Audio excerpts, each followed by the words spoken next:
Do you know what Barack Obama, Mark Zuckerberg, and Harvey Specter from Suits have in common? They all went to Harvard. And today, I'm going to be talking to a guy from Uzbekistan who got into this university. We had even a native teacher from the United States who taught us American traditions and stuff.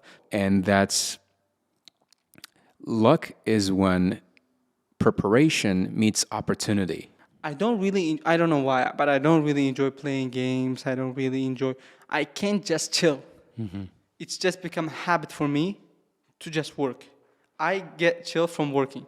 When I was in the US, I worked 3 shifts, right? And the next day, repeat. I thought, if I get that 1500, I'll be happy. And then I realized before getting to Harvard that these are just measures that have been put by other people for me. And those measurements, regardless of whether I achieve them or not, won't make me any more happy. All those great places we dream of going, right? Silicon Valley, New York, they were built by people like us who just started with nothing more than a dream. And the quote is, So people say grass is greener on the other side of the fence, but it's greener where you water it. So well put. So I'm not comfortable sharing those answers because they are really vulnerable. So what kind of questions do they ask? Have you worked out the logistics of like where you're going to stay once you get there? Who are going to be your roommates? Planning the thing isn't doing the thing. Thinking about the thing isn't doing the thing. Telling people that you will do the thing isn't doing the thing.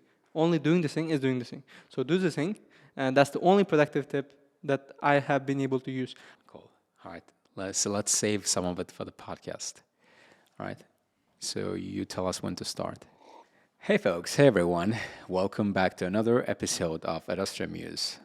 I'm your host, Muhammad Ali here. Do you know what Barack Obama, Mark Zuckerberg, and Harvey Specter from Suits have in common? They all went to Harvard. And today, I'm going to be talking to a guy from Uzbekistan who got into this university. But before I do that, I really want to ask you guys all watching this podcast right now to subscribe to our channel. It would help us more than you can imagine. So if you guys are excited to meet this guy, please keep watching. All right, it's time to meet our guest today, Mr. Azizbek. Hi. Hey, welcome to the podcast, Mr. Azizbek. Thank you very much for hosting me. So would you like to tell our audience a little bit about yourself? Before starting, let me give a quick disclaimer. I'm not that good at speaking right now in English because I do most of my work in Uzbek, so my speaking has got a bit of a rust recently, but I will try my best. My name's Azizbek. I'm originally from Fergana. There is a town named Altarak, which is famous with its grapes and cucumbers around the Wali. I was born there. I lived there for the majority part of my life. And then when I was finishing 9th grade, I found out about license and that I could apply to license in Tashkent, the capital. I applied to the academic license under Westminster International University. This is one of the most rigorous and most elite high schools in Uzbekistan. I think we stand as the top 2 license in the country, and the exams are really rigorous with the fact that it has acceptance rate of I think 5%, because like around 5 to 7,000 people apply and they only accept 200 people every year annually. So I got in, and then I moved to Tashkent, and I have been pursuing my interests since then in Tashkent. Cool. So you were originally born in Fergana, right? Yes. So what is it like growing up in Fergana? It's really great because for example, the weather, we have all seasons since the Wali is like around mountains. We have the winter on its time, we have the spring at its time. So we have all seasons, and we have, for example, in my town, we have a really close community, and people really know each other well. They know about what you are up to, where you study, who's your father, who's your mother, what they do, what are your grandfathers, and what do they do, stuff like that. Yeah, people are really friendly. They really like to help with each other. We have traditions, for example, I remember my mother when she used to make a special dish. I cannot really recall the name right now, but whenever she makes it, I would she would tell me to bring it. I would bring it to our neighbors in the hopes that it would, I don't know, like show a gratitude of being close. And then they would also do the same when they made some other thing. For example, I know that still my mom does it. And then, for example, when we have weddings or like gatherings, people help with each other. Neighbors get together and they, for example, cook together. They do stuff. They help with each other. So it's a really tight-knit community, I would say. And the nature is really good. The air is, I would say, fresher than the one we have in Tashkent. And Or I in, really or in liked Bukhara, for growing that up there. matter. Yeah. Yeah. So I really liked growing up there. It's really nice, growing up in a close-knit community where you feel cared for and loved. So people are always there looking out for you, and they're ready to share food or help you out whenever you need anything, right? Because I remember growing up in a small neighborhood where we would have frequent get-togethers with our neighbors and share things. So and all those memories I had back then really, made me in a way compassionate, right? So I can really see that in you as well, right? And we haven't really spent much time together, but right, my initial impression is that you come across as a caring, kind, and compassionate guy. So and it might have to do with your background. I do believe that. Growing up in that small community. And at what age exactly did you move to Tashkent? So before Lyceum itself as well, I did move to Tashkent for a summer break when I was like 8th grade. So the thing is, when I was in 8th grade, I made the goal of applying to top colleges in the world, and it's like getting a grand scholarship. So you made up your mind to go to a foreign university In 8th grade. in 8th grade. So the idea of getting into Harvard Came to your mind when you were in 8th grade. Yeah. Okay. After I watched a few interviews like this with top uni admitted students, they told me how to prepare. They showed their own way, and then I got motivated and I learned how to do it. And the first thing I had to do, of course, was IELTS. And then to get IELTS, of course, you need to learn English.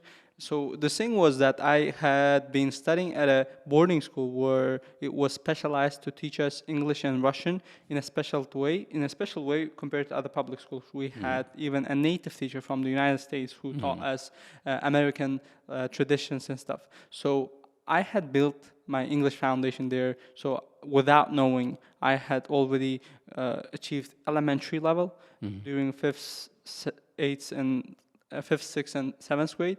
And then when I intentionally decided to learn English, I started with elementary level. I self-studied elementary and pre-intermediate because I couldn't find a teacher who could help me at the time with the right pace. There were good teachers, but they had to be slow in terms of pace because there were other kids in the group, right? But I wanted to be fast because I had bigger plans. So I decided to self-study. I self-studied elementary, pre-intermediate, and then when I was finishing 8th grade, I persuaded my parents to let me move to the capital for a summer break. I went to Tashkent. I chose a learning center to, first of all, improve my English. I studied intermediate level and then took on an IELTS course with a really good teacher. And what learning center did you go to? I went to Cambridge Learning Center. Cambridge. Yeah, Okay. and then there is a really good teacher named Mr. Abdul Bari there, who is a professional expert, I would You say. said Mr. Abdul Bari. Abdul Bari. And so I had been following the guy for a long time. I had seen the results of his students. And the thing about him is he's very disciplined and harsh on students. When I mean harsh, he asks everything he assigned you. And when you don't do it, he will expel you from his classes. So I really liked that. And then joined his classes. Really interesting stuff happened there. I made a really good circle of friends. So I'm still in contact with them. We still hang out. So we have like a friend group of people who did IELTS together. And then later on, after getting IELTS in 9th grade, we even pursued some projects. So before Lyceum, I did come to Tashkent for like learning English and then learning how to take IELTS. Right. I see. And that was before you started attending Westminster Lyceum, right? And then at that moment, in a group that in our IELTS class, there was a guy who studied at the Lyceum. And then when I asked him about where he studies, he told me like Westminster Lyceum. Before that, I didn't know that there were licenses like that, and or Westminster had it. I knew about Westminster, and it was like one of the top universities in Uzbekistan. And so I decided, let me explore. I searched on internet. I found their websites and stuff. There are other licenses as well. For example, in Tashkent, there are like the Diplomacy license, and there's International House. They're also really good licenses.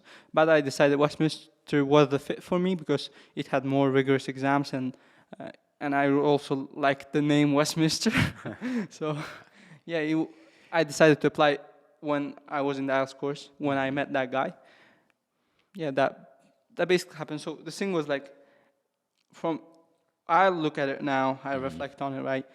I think most of the success, from what I've been able to observe, you might think it's planned, but it's most of the times like a chain of reactions and being at the right time with the right people. For example, if COVID didn't come, I would probably continue studying at that boarding school. I would probably enter diplomacy. Diplomacy was like my dream at that time. And then COVID happened. I had to be at home. I had internet access. I watched YouTube interviews. I didn't really like playing games. I don't know why. So I watched YouTube interviews with millionaires, with students, with everyone. So that was the first chain thing, right? And then So it was like your exposure to the real world. yes, Right, outside outside the school the bubble I context. had, outside the Exactly. bubble I had. Right. And then, for example, then when I came to Cambridge, that guy who I met taught me about license. And through license, for example, I had many other amazing things, right? So when I look at it now, it's more of like a success, I would say, from what I've been able to observe. I'm really young. I'm telling you, I'm only 17. I don't know what's there. But from my perspective, it's being at the right place with the right people at the right time. Yeah. There's about 10-year age difference between you and I can totally confirm what you're saying. Because sometimes I sit and reflect on my own life, and no matter how much I try to rationalize the things that happen, try to come up with reasons, right? I try to pinpoint some of the lessons or the concepts, the principles, the habits that make me who I am. I can't. Just fail miserably every single time. So keep coming at the same conclusion that a lot of it is so coincidental. Exactly. Right. A lot of it happens, by accident. But that's not to say you should have a totally fatalistic view towards the world. Right. You have to. There's this quote that really resonates with me. So, and that's, luck is when preparation meets opportunity. Exactly. Right. I think Alex Hormozy said it. A lot of people say it. I'm sure he said it too, right? It's luck is when preparation meets opportunity. Exactly. Yeah, and that's what people call luck. When you put your out there, and then an opportunity comes, you'll grab it. Yeah, right. And before we carry on, I want to make sure that the mic isn't standing in your face. You feel comfortable? Yeah, you want to push it, because I feel like it's. I don't know. It seems normal for me. Okay, then good. It's probably because of your height. Height, because of your height. This guy's pretty tall, right? How tall are you, by the way? I think 5'9" inches. 5'9". Not yet 6 feet. Our audience is not accustomed to American standards measurements. It's like 182, I think. 182. Okay. 1 meter 82 centimeters. I'm 170. So that's the difference. Yeah, big difference. Because I'm picturing myself sitting in your place, and I'm like, Mike would be sitting right in front of my face. No. Can this guy see me right now? That's what I'm thinking. I can. Okay, good. So something else I noticed, judging by your recounting of your past, like the things that happened early on, is that you liked strictness from a very young age. Yes. You liked it when people are demanding, being under pressure, right? So I think how it came was I was put in very rigorous places, very demanding situations and classes and stuff from a very young age. So if I recall my upbringing, when I was 6, right, this is the age when people go to kindergarten. I thankfully, thanks to my grandparents, thanks to my parents who did the job of putting me there, I attended the best kindergarten in my town. And then when I had to enter, like, when I had to start class, when I had to start the first grade, there was the, like people call it Hamidov's school in our town. So it's like the first, right now it's I think PIMA, meaning like special school, but at that time, Princido, meaning first specialized school for math and social sciences. And to get in there, they would only take 60 students. And there would be a lot of really high competition from really bright students. So to get in there, I prepared. I went to after classes to a mentor who was like teaching at the school. So from a really young age, I was put in exams with high competition. So I got there, right? And then at that school, if I remember, I even recalled it in one of the podcasts. So if you look at this, like, there is like a bump here. The bump comes from our classes where we would sit until like 4 p.m., 6 p.m., 5 p.m. Even at like second or third grade, we would have group lessons extra than the like normal classes. We would learn advanced math, meaning we would learn the stuff that should be taught in like elementary school, in like second grade. So first of all, that's thanks to my parents, my teachers, and then even after that, that was the best town. That was the best school in my town, right? And then when I had to enter fifth grade, I then was like told to apply to a boarding school that was specialized for teaching English, meaning the best in the region right now. And then to also get in there, you had to pass exams. So looking at it back now, if there are any parents watching us right now, I would really recommend, or even if you are a student yourself, put yourself always in very demanding, in very rigorous situations, so that strictness, so that demand becomes so natural to you. For example, like yesterday, a lot of people told me, you got into Harvard already, right? You can chill now. You have like 6 months until you leave to the United States, and you don't really have to do anything. But I still do work, and I don't know why, but I don't really enjoy playing games. I can't just chill. It's just become a habit for me to just work. I get chill from working. So, are you hearing this, Mr. Abdul Malik? I really want him to hear this, our editor here. Because when I tell, so this guy came up to me and said, I want to work only 4 hours a day, 6 hours a day. And I'm like, 12, 20. People put in crazy numbers of hours of work. So, it's just become so natural for me to work. So that's not more of like a abnormal thing, but a normal thing. And there is a quote: if you want abnormal things, do abnormal stuff, meaning do abnormal work. Meaning abnormal work is like hard work. Of course, not everything depends on hard work, but as we just discussed, preparation meets opportunity. Preparation meaning work. And opportunity comes when you put yourself out there. So that's the reason I think. Yep. I'm 100% on board with what you're saying, right?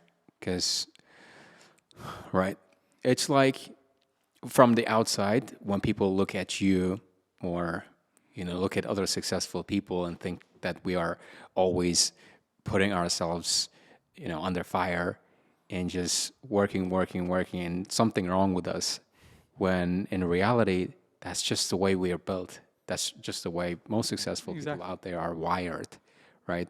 But that doesn't mean we don't get times when we don't want to work. We do get those times. For example, from my case, I do have times when I don't want to work. I do have times when I'm like, man, I don't want to do it. But I still decide to do it because I know that at the end, after having it done, I will be more happy and I will feel more amazing. So the reason is, first of all, the fact that hard work has become normal. And then even if when I have those intentions to not do the work, I do it. Yes, there are times I might not do it, but it's like great. So I do it, and then I do it with the realization that if I don't do it right now, I will feel miserable. And it's better to feel amazing than miserable, of course. Yeah. Yeah. Or it's better to feel burnt out than feel miserable. Miserable. Right? Yeah, it's better to feel completely drained, exhausted, like you can't go on anymore, than feel miserable. But this is not to say that go to the extremes and you know, work 20 hours a day and then do serious damage to your health and your, you know, mental well-being. You gotta do it, but you gotta try to keep it sustainable too. Like the way I operate is little while ago, I used to be no different than you. I'm saying used to be because only now that I'm starting to realize, now that I'm getting older, You need to more enjoy life. no, not enjoy. You need to play it smart at times. You see, in my early 20s, late teenage years and early 20s, I literally killed myself. Like when I was in the US, I worked 3 shifts. So I'd work in the morning shifts, would start at 7 until 2 o'clock, and then I'd take a little bit of a break, and then I'd work the second shift, and then I'd work the third shift as a bar back, right, until 3 o'clock in the morning, right, and then the next day, repeat, right? Only 4 hours of sleep. Some days 4 hours of sleep, other days I'd just switch between 2-3 shifts a day, right, depending on how much I can put up with, but that's still insane amount of work, right? And then I've been on this regime of, you know, working at this school from 10 in the morning, 10, 11 in the morning until midnight, sometimes 2, 3 o'clock, 2 in the morning, right? For probably, I don't know, for past 4 or 5 years now, right? And only now I'm starting to see that it's, you gotta work hard, but if you're just out there or just working, it might sound a little harsh, but it's no different than just being a cow out in the pasture and just grazing all day long, not realizing the purpose of that work. So it's only now that I'm starting to incorporate more of meaning and intelligence into what I'm doing, right? So there are times when you have to go all in and just grind the hardest you can, and there are times when you have to take a step back and just think about the things you're doing and just recharge and know that when you take some time off and clear your mind and refresh, you can actually produce much better quality work. Yeah, I do believe with that, but I think it depends on the place where the person is right now. For example, I'm at a stage where I can normalize not having rest. When I mean rest, I don't mean sleep. I'm telling you, I sleep 8 hours of sleep. If I don't get 8 hours of sleep, I can't just wake up. No one can wake me up. So I'm not talking about sleep here. When I say rest, I mean, for example, like going out, hanging out, or like playing games, stuff like that, right? Entertainment. So right now, I believe I'm at a stage where I should put in massive amounts of work to be able to achieve a result I want in coming 4 to 5 years. And then I believe I'll be able to a bit soften up my pace, as you said, and then add meaning, intelligence, and also some fun, some entertainment to my life. But I'm 17 right now, and then I'm not saying I don't sleep, I'm not saying I go crazy, I'm not saying I work like 20 hours a day. So people say when they work 8 hours a day, they don't actually work 8 hours a day. They get rest here, rest there, and stuff like that. So it becomes like 6 at max. So when I mean working, I mean real working, and then like removing the distractions and removing every other like things that is alluring you to entertainment and stuff. So I believe I'm at a stage where I can work right now. I can say no to having rest or like fun, but I know that after a few years I will have fun. But it's just like right now I need to make the most out of the resources and opportunities I have. A quick follow up on what you just said about people working 8 hours a day, but not actually working 8 hours a day is it's really possible to increase the number of productive hours over time through training and repetition, right? If there's someone watching this right now and wondering, okay, I can actually spend 8 hours of my day working, but some of the time, these 8 hours, I get distracted on my phone, or I start chatting, or I can't help just wandering, or just my brain zones out. How to fix it? Well, I used to have the same issue before until I realized you can actually build your stamina, work stamina, and focus over time by training yourself. So you come into work and put in 2 hours of really focused work. Turn off notifications and Limits. yeah, put some limits, exactly. And then the next day, make it 3, and then 4, and then 5, and eventually you're gonna be able to come to work and work for 8 hours, no distractions, high quality work, right? So you can work towards that number. See, so if you're worried about not being productive or just burning out before you hit that 8 hour mark, right? It is really possible to get to that level, because I sometimes sit and think about all these people who run multiple companies, right? Like Elon Musk. He Yeah, a runs lot of 3 or 4 companies, or there are many other entrepreneurs out there who run at least 2 to 3 companies. exactly. So And they're massive companies. how do they manage all this, right? How is it possible to be in charge of 20, 30, 100, thousands of people and still have family and then kids and all that? How do you make time for all this? And I'm guessing they have the same hours as we do in a day. They don't have 3 eyes. They don't have Yeah, right. 26 right, hours. They do have 24 hours. So, yeah, I think it's just, as you said, repetition and putting limitations. Through that, you can build a system for yourself where you will be able to put in high quality of work, and then you can later on make it normal for you.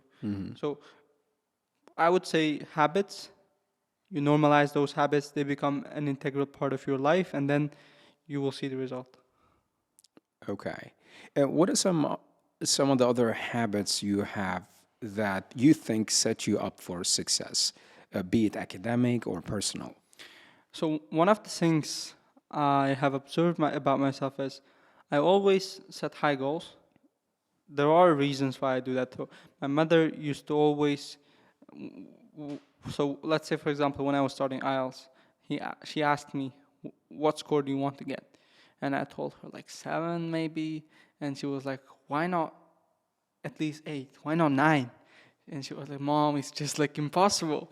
And I also told her I don't need it, but still you can get 8. And then when I was like preparing for SAT, she was like, "Why not 1600? Why not beat that guy? Why not beat that guy that has high scores?" She set me up for setting high goals. That is a habit I got. So whenever I put goals, I put really high goals. Man, I'm telling you, Harvard is just like a dream for me. It was just like an impossible possible. So for a kid coming from a rural part of a third world country, really small country, when you compare it to other big countries in the world, going to one of the best universities in the world. So for my concentration, government and economics, it's the top one, Harvard. So going to the best place in the world with a full right, meaning having everything covered and not having any financial burden, that's just like a dream come true, but it's a really high goal. So I set it, and not even coming to like other goals. So for example, I run another thing called Ibrat Debate, and when we started it, just started like a small debate club in Tashkent, in the capital. We would have quick debate sessions. A lot of people would come to it, and when I was setting new goals for 2024, I also set new goals for the project, and I said like, can we make it happen so that we have debate sessions in every single region of Uzbekistan? That has never happened before. I cannot recall from my experience, from my memory, any other event with the same resources we had that made possible what we did possible. So I always set high goals, And then when I achieve them, I don't know why, but it's just like normal for me. So I got the IELTS 7.5 at like 15 years old.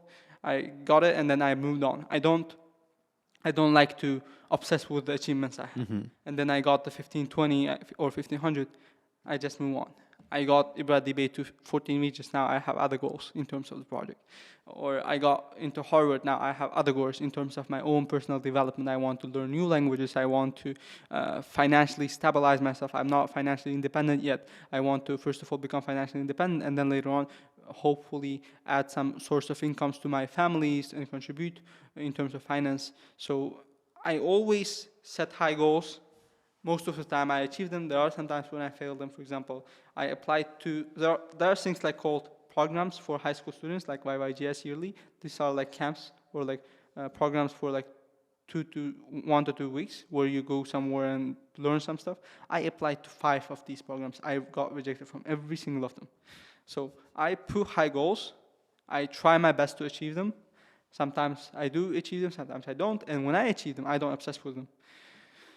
When I got into horror, people asked me how life feels now.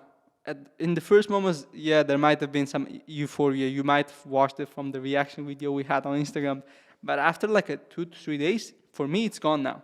Now I am on to some other goal. Now, for example, my biggest focus right now is building my personal brand, learning more about like bigger goals. So like university is just like the beginning of life, right? And I'm 17. I have more other goals on the goals, like personal goals I have. So it's just like, I think one of the habits, as we discussed, is not obsessing with achievements I get, and always moving on constantly. In one of the recent conversations we had with you before the podcast, you talked about stagnation. I also don't like stagnation. I'm telling you, so I go back to my hometown for like rest once a month to meet my parents, and then I don't know why, but I can't stay more than 3 days. After 3 days, I'm like, man, I have to get out of here. This is not the reason because I don't dislike the people there, or I dislike the town. I dislike staying medium. I dislike not doing anything. There isn't anything there for me to do. I don't like being stagnant. I always like doing stuff and always constantly moving. Doesn't matter how to be big, doesn't matter how to be small. Still doing something and not like being stagnant. Right. I just remember the quote I got from a podcast I was watching some time ago. And the guy, it's also one of the qualities of successful people is that in their mind, their peak is yet to come. They never peak. There is no peak. There's no peak. Their peak is yet to come. They just keep scaling and scaling and scaling and scaling. Right? It's just that's something else that came up on my podcast with Parviz, and he was talking about the fact that people like you and him is that you have this internal drive that keeps you on your toes and never lets you rest. That makes you sort of restless. It's as much of a blessing as it's a curse. Would you say it's a curse? I wouldn't say it's a curse. I would say you don't have an off button. No. I would say it's a blessing because you are always onto something new. You achieve something and then you move on. And then as I discussed, I would say it's a blessing. But even if you don't have it, you can turn it on. Just like always do stuff. Always be busy with something. Don't be busy with like stuff that are like not the good things, like playing stuff. Be busy with education. Learn a new skill. Put a really high goal. Put actionable steps to achieve that goal. Put in timelines. Work on it. After you achieve the goal, move on to the next goal. Don't become obsessed with it. And then another thing I've realized through achieving, I don't want to brag off, but as I discussed, this was like a really high goal to get into Harvard. And then I was like, when I was studying for IELTS, I thought, if I get that 7.5, I'll be happy. And then I moved on to SAT, and then I thought, if I get that 1500, I'll be happy. And then I realized before getting to Harvard that these are just measures that have been put by other people for me, and those measurements regardless of whether I achieve them or not, won't make me any more happy. I got into Harvard, yes, it did provide me with more resources. For example, if I didn't get into Harvard, I wouldn't be connecting with you here, right? Yeah, So probably. it did bring me more resources and opportunities and stuff, but it did not add to my happiness. Happiness comes within. So I would say don't also attach your feelings, don't attach your happiness and like internal like gratitude, internal feelings of yourself with those achievements, but do still achieve them. Do still achieve measurements that have been put by the outside world. Also work on your like inner feelings, regardless of like these achievements. I would say there are. I'm yet to meet, but I think there are people who have achieved really big success and they're miserable. They're miserable with what they have. They're miserable with their characters, their feelings and stuff. Right. Our conversation got philosophical sooner than I thought. I usually keep this part of the conversation for the end of the podcast, but we're about 30 minutes in. Is it 30 minutes? We're rolling for about 30 minutes, and But I already got. a quick tip You just is can't help talking about philosophy, right? You got to talk philosophy here. I've been able to learn more through these philosophies and principles and stuff about how everything works, even admissions, even SAT, rather than quick tips. I'm telling you, there is no secret. You already know what you need to do. And these things we are discussing, I would say they are worth listening to. But I can give tips, sure.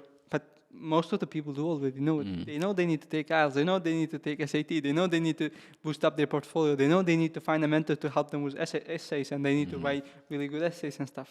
So yeah. I got another quote for that. See, I've had a lot of podcasts I've had a lot of people on the podcast, and they've shared with me lots of interesting insights, quotes, and stuff. And remember, Mr. Frank Ford, he said when he was on the podcast, he said, "Success is in the hard work you're not doing." Yeah, success is in the hard work you're not doing. And the things you want are beyond the work you are delaying. Things you want are beyond the I mean, like comes after the work you are delaying. after the hard work. The Yes. quote was in Uzbek, so I'm translating it. Oh yeah, right. Uzbek quote. Sure. Now, what do you say we circle back to your education? Huh? Practical stuff. Yeah. Circle back to your. We were talking about habits, right? So you said one of the habits you have is you set high goals for yourself, right? And do you have any other academic habits like? In terms of like studies and stuff. Yeah, I can recommend a few habits. First of all, my mentor is Valeria in terms of admissions, and what I've learned from him and many other students, high achieving students, is they always have some sort of a system to keep them accountable. I, for example, use Google Calendars, Notion, to have a list of the tasks I need to do, to have my goals, and to have my events where I'm doing what I'm doing. And then when it comes to studying, I always use Pomodoro technique. So recently it has been just like normal. It has become normal for many of us to work and multitask at the same time, looking at our phones, chatting with people, and then you chat for 2 minutes, and then you do work, you chat for 5 minutes, and then you do work. I wouldn't say that's productive. I think people also know it, that it's not productive. So what I would recommend is use Pomodoro technique, put 30-minute timer, you do focused work, you don't do anything else other than work, and then you will have 5 minutes of rest. Do anything you want in those 5 minutes, and then get back to work ASAP after those 5 minutes. Do that for 4 sessions. Let's say you work 4 Pomodoros, and then you'll have 20 minutes of rest, and then keep doing that until your work is done. So this is the number one study technique that has helped me. And then also keeping up my tasks and my goals on Google Calendar and on Notion. You might not even need Notion. Google Calendar might be enough. You just like put your daily tasks whenever you wake up, or like one night before the day, and then you just like complete them, or if you did not complete them, you move it to the next day and stuff. Or you can just use a notepad like I do. Yeah, or even just whatever like a works for you. scratch of paper, just write down your tasks to be conscious of them, and then cross them off as you move doing it, and then use Pomodoro technique, whether you're studying or working, I would recommend. Yeah, these are like these are top tips I have for studying. Right. So once you had your IELTS and SAT figured, when you had them in your pocket, where did you go next? I knew that I had to boost up my portfolio. So when we talk about portfolio, it's extracurriculars and honors. This is one of the most essential things in terms of admissions. So when admissions officers look at cases, they not only want to see your academic achievements, but they also want to see you as a person. What do you do out there? What do you do except studies? What do you do outside of high school? For example, you're at school until 3 p.m., right? And then you have, let's say, 5 more hours until you sleep, or 6 more hours. What are you doing at that time? Are you helping someone? Are you contributing to the society? Or are you just like laying in your bed, right? So I knew that I had to boost up my portfolio. I started this thing called, as we just discussed, IBRA Debate. So what we are is, we are an organization of volunteers. We organize debate sessions in English. We have debate clubs in every region of our country right now. We started as a small club in Tashkent. We held 4 debates there before scaling up. We realized that there was demand not only in Tashkent but also in the regions. For example, I came from Fergana. One of the reasons why I moved to Tashkent was the lack of resources, right? Lack of opportunities. We want to create those opportunities for the youngs, for the peers we have. And then we started off with Samarkand, Surkhandarya, went on to launch in many other regions. Now we have in all regions, and we do debates in the hopes that, first of all, we bring people together to discuss important stuff. Our topics are always chosen with the intention that it's worth discussing. For example, the last topic we had was whether we should normalize wearing national clothes in daily life, or should we only wear them in specific ceremonies. Or one before that was, should Uzbekistan focus on industrializing the economy, meaning boosting up very fast with factories and stuff, or should we keep it at fast low, because we have to focus on climate change as well, and we want to make sure that the environment doesn't get hurt. Which way should we select? So we try our best to choose topics like this to make it worth discussing. We bring people together, and then we create a platform for the youth to speak their mind with their peers, and with the hopes also that they, first of all, enhance their critical thinking, with the hopes that they enrich their understandings of topics. They meet people from various backgrounds with different opinions on the same topic that they have opinions on. For example, in debates, it's like when you put a topic, you are one side and I'm one side. You are either strikingly saying yes and I'm strikingly saying no, meaning like 100% different. And then we put on our reasons for why we believe that is the case, and then we discuss it. We try to find the middle ground. And then I think it helps with people that they need to realize that there's only not one philosophy in life, or like one way to see things, and everybody had their own objectives, everybody had their own perspectives on stuff. And then that is one of the reasons why we do it. And then also one of the practical sides to it is we do it in English in hopes that it helps students, it helps people who are coming to the debates practice their English speaking for 3 to 4 hours on a very challenging topic with, for example, they would have to use high vocabulary, advanced vocabulary, advanced grammar, sentences, because like you have to build up an argument. To build up an argument, you have to come up with an example, prove your argument and stuff. I also think that also helps with reasoning, meaning which is used in IELTS writing, in IELTS speaking and stuff. And then it might even help with IELTS reading, because whenever you're like analyzing passages, you need to look out for arguments and how the author is explaining it, how the author is proving it, so that you can easily find answers. So we do these things called debates. I started it not really after, like 1 month before I got my SAT, because at the time I was preparing, so it was more of like a small thing. And then I got my SAT. I made it one of the big things in my life, meaning I slept with it, I woke up with it, I worked with it. I had it always in my mind. Whenever I go, wherever I go, whomever I meet, I always took insights to improve that thing. I made it like the top thing in my portfolio, in my case, in terms of admissions or in terms of life as well. So we were able to do it really, I would say, efficiently, productively, and massively. So this was one of the main things I did in my portfolio, and there are other stuff I also did. There is, for example, internship at UZLITEP. This is the majority party in the Senate right now. So since I'm planning to study governmental studies, meaning I would hopefully be involved in this sector in the future, I got to learn how the system works, for example, here in Uzbekistan through an internship I had at that organization. I was the assistant to the head of youth department. And then I had a research, I had some other projects, like more of not like massive like IBRA debate, but was still like good projects because they also maximized the resources they had. An interesting side to my application, I had poetry. I wrote poems. I'm not a professional poet. I just like write when I have the intrinsic want to write it. So I later turned that into an activity. We co-opened Young Uzbek Writers Society. It's just like a small community of amateur writers, amateur poets, where we discuss and we will critique our work and some other stuff like this. So I focused on boosting my honors and extracurriculars. And then I also found Freshman Academy, who helped me the most with my essays, with my writing, with my reading, and like was just like understanding how the process works.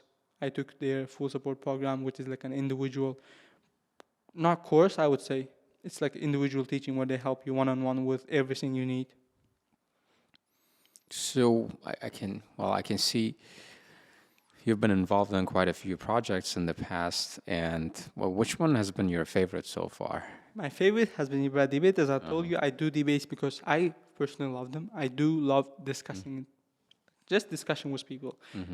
From a very young age, I was like very keen on to debate. I would like debate with my teachers at classes. History, I really like history classes because like our history teachers would have the answers for the questions I had, and then I would like debate even with them. So debate was like a passion for me. It was like a thing I really loved. Do you guys have any requirements, eligibility requirements for those debates, or anyone can sign up? Everyone can sign up as long as they can speak English. When they come to the debate, they are divided into debate sessions in terms of like the language proficiency they hold. For example, in Tashkent, we have, whenever a session happens, there are like 2 debates happening.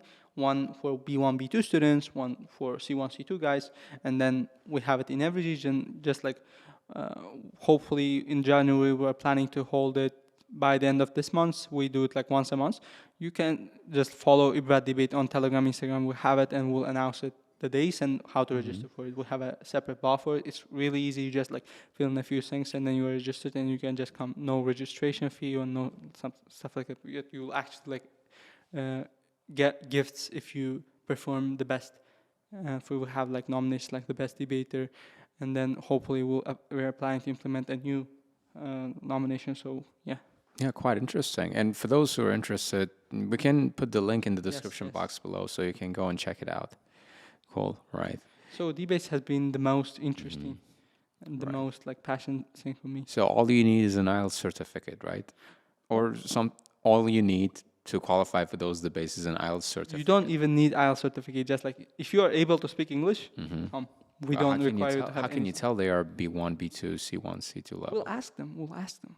Oh, people know they're so just take their word for it? Yeah, we take their word for it. We are, so to be able to reach out to larger mass of people, we don't put high restrictions. For example, if we were to put an IELTS restriction, that would decrease the people we can reach out to and service. So I've never seen a problem where there was like a case that there was like a guy who didn't. There will be guys who can speak, but they will just like be listeners, you know. They will be like 1 or 2 here, but like people know when coming that they have no English, so we don't really have problems with that. So even if we don't ask IELTS or stuff, just like if you're able to speak the language, even not even like a high level, even if you are like B2, come, hopefully you'll improve, and hopefully you'll meet people who will help you improve. And do you guys have any age restrictions? Like, if I showed up, would I be able to take part in one of those debates? Of course. We don't have any age restrictions. We don't have. Yeah. There were cases when like 8-year-olds participated. There were cases when like I think 35 or like 36. 35. Okay, then I'm not gonna be the oldest guy in those debates. Sure, that's a relief. But like our the majority of people coming are like you, like 17, 18-year-olds, or like first or second year students at universities, or like juniors or seniors at high schools. Cool. So you mentioned Freshman Academy was a big help in your preparation. So how did you find out about them? So during ninth, like while finishing ninth grade, I heard about a camp that was named Top 100, which was being held by the Youth Affairs Agency, and they were selecting people to like bring them to a camp together, 200 people who want to apply to top colleges in the United States or in the world. And we went there, and there was this like mentors from the academy. We first didn't know who they were, but as I participated in the camp, I realized that they were really expert in the fields, and they are not easy as it might seem to like participate in their programs. They have like really big requirements to get into their program. So as long as you have the money to pay for it, they accept you. That is not the case for them. That's why they are not an agency. They are an academy, meaning they'll help you enhance your thinking, writing, reasoning, education, and stuff. So I learned about them through that camp, and then I first participated in their SAT class here and there, and then I participated in webinars they held, and I talked with the founder, Valera, here and there. He's a really good guy. Even if like we are not in his courses, he will answer you from Telegram. It might take a few days, but he will answer.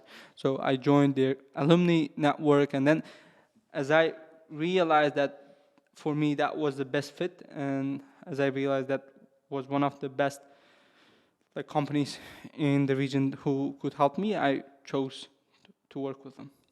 Yeah, I had Veller on the podcast before, and the guy is very smart, and he said a lot of successful students in the past who got into Ivy League universities. So if you look at, for example, at Yale, this is like a top university. So there are 3 Uzbeks, all of them are freshman alumni, meaning freshman academy alumni. At Harvard right now, there are with me 4 Uzbeks, as far as I know.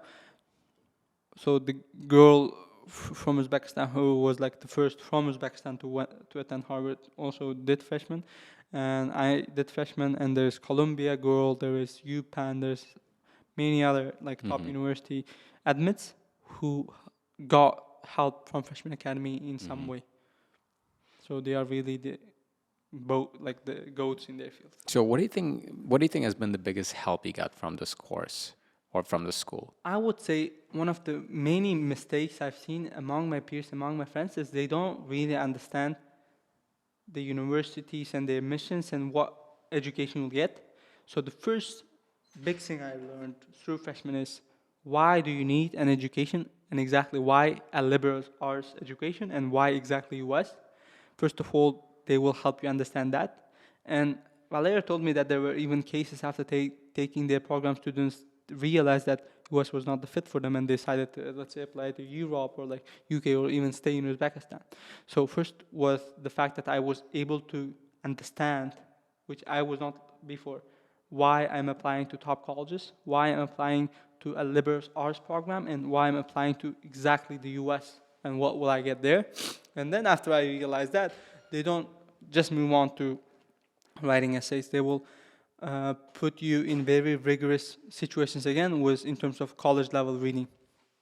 We had a program called Freshman Scholars, where really bright kids came together to kind of have the replicas of university seminars. So what they are they assign you a reading from a specific book. Let's say, for example, it could be Meditations, it could be a specific major related book, and it will be like 30 to 40 pages, and then they'll ask you to reflect on it. They will assign you a few prompts to write on, which will help you with understanding the education again, and also enhancing your English level, enhancing your reasoning skills. So it asks, like, for example, let's say you read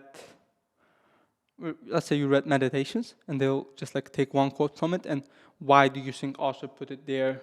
What have you learned from this reading? How can you implement it in your like writings? How can you implement it in your life? So it prompts you, it challenges you to ask questions, it challenges you to analyze your reasonings and stuff. So it helps also with like skills like critical thinking and stuff. And then at the end, of course, they help with college admissions. They never write essays for you. They help you learn how to write essays, and they help you polish them, meaning you'll write the essays yourself, you'll come up with ideas. They will show you where there is room for improvement, and you'll improve it yourself. Essays you wrote for Harvard, did they get polished by Freshman Academy? Did they help you with those essays? Yeah. When we mean polished, as I'm saying, we don't mean they will write it. They will never write it for you. Always you will write it, but they will show you where there is a room for improvement. There's always a room for improvement in any essay. So they are the mentors who've seen many cases which has succeeded. So they will just like show you where to improve, and then you'll improve it again, come back, and then it will get to a really good level where you'll be able to present yourself in a really good case to the university. Have you put those essays out for people to see? I mean, online? No. I don't think I will anytime soon, because it's like, so the thing with college admissions is even the college admission officers know it, and that's why they tell that your answers are never released or never shown to anybody outside the admissions office. It's because they really ask personal questions. When I mean personal, it's like really personal. And then you will write a genuine, honest answer, and then you are just like not, how to put it right. So I'm not comfortable sharing those answers because they are really vulnerable. So what kind of questions do they ask? For example, let's talk about, like, there was one of the supplementals where it asked like, what is one extracurricular activity or like a thing you did that has shaped you significantly? And I talked about poetry and how it helped me. And I don't think like anyone would be able to guess it. It's like it comes from a very unique points and shows very vulnerable points I had in my life. I can't really talk to that camera, but like it's really personal. So that's why a lot of people don't put their essays out there. I might be able to put it like 2-3 years after now, because I will be at that stage like more of like comfortable. It's like it doesn't really resonate more at that time. It's like I'm okay now, but right now it's like really personal to me, so that's why I don't put it there. Right. It's as if what they're trying to accomplish with those questions is get to the core of who you are. Yes, exactly. What really defines you. So they want students who understands their mission, their purpose, in my opinion, of course, their purpose in life, and they want students who are driven by those purposes and who do stuff with those drives, and to actually see whether that's genuine or not. They have to like get to the core part of your understanding, your reasoning, your like thinking and stuff. So, and to get that, they ask really deep questions. Like I've seen college essay prompts that are like really unique. They are unique in a way. They have been sought out by the admissions officers to bring the best answer out of you. It's AI easy. generated. It's easy. So Or you had someone write them for you. I would say it's really easy. So the thing is, first of all, let's talk about AI. So I've seen cases, and Valera has pointed out many times as well, it's really obvious when someone uses AI, because AI uses common data, right?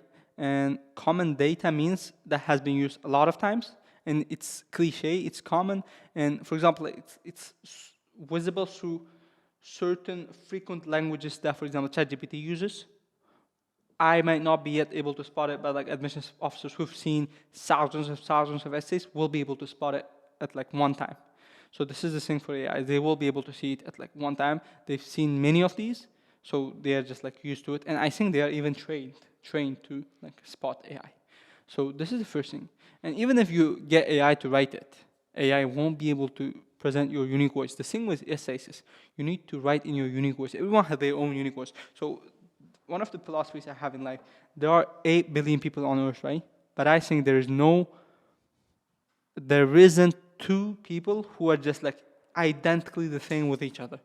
Even if you look alike each other, even if you speak alike each other, you will still have your own unique voice. You will still have your own unique beliefs and stuff. So through these writings, they expect you to write in your unique voice, which AI and ChatGPT cannot, because it's just like one thing, and they have it has to write for all of us, right? So it's not unique, first of all, and they will be able to spot it. And in terms of whether someone else wrote it for them or not, so the thing with admissions officers, as we've just discussed, they have seen tons of cases. They have seen cases where there were people who wrote for them or people who actually wrote themselves. And when you get it written by somebody else, it's obvious in the case. It's just like it doesn't add. So admissions is like works like a puzzle. Imagine you have SAT 1400 with like English part 600, and then you write a really polished essay. That's just impossible because we've seen your SAT score. Your English is not that good. Just like puzzle is not puzzling. Yeah. And you are talking about like an extreme activity you had in your essay, and then when I come to your honor section, it's like shallow activities. You just like did a club with like 5 people. You started it and you didn't pursue it. It was like you just did it for like admissions thing, and then the puzzle does not puzzle. So when it's like a college admissions case, it works like a puzzle. So they will be able to spot it, connecting the dots. So they look at your stats, they look at it. So if you don't have like really good English from SAT, how will you be able to write a really polished essay, right? Or if you don't have really good honors or like extracurriculars you can reflect on, how will you be able to write about like these things in the essays that they ask you of? So it's just like, I think it's easy to spot because they've seen many cases and they know how it works. So like all those pieces should fall into place, right? Not really should. It already falls into place when you do it genuinely. I never tried like, oh, I have to do this because admission officer thinks that way, or I have to do that because Harvard wants it. I just did what I loved. I just did what I pursued opportunities that came my way, for example. I told you that I was rejected from 5 programs, right? And then suddenly, 2 weeks before the ending of like summer this year, 2024, last year, I work in the user face agent side. I was presented with an opportunity to go to Turkey to visit 3 regions of Turkey in an exchange program where I was able to meet and discuss with Turkish youth and policy makers and policy changers to discuss youth policy. This is also like the programs I applied and got rejected, and here came the opportunity where I was like nominated, so I didn't have to apply. It was like a government-funded program. I didn't pay anything. So I just pursued opportunities that came to my hand. For example, even IBRA debate, even scaling it. I worked at the Breakfast Letter. We had resources in terms of the Youth Affairs Agency. There are like offices in every region, in every district, right? We were presented with venues, So I pursued every opportunity I had. I maximized those, I leveraged those, and I loved what I did. I really liked it. So it's just like it already falls into place. You don't have to fake it. You don't have to make it like a math equation.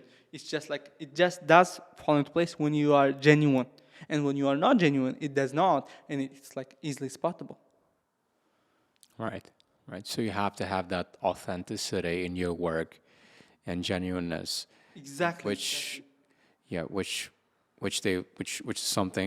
the things they are looking for and respect a lot, right? And that's something most young people, especially people your age, get wrong because at this age you're so insecure about yourself and they're trying to impress everyone.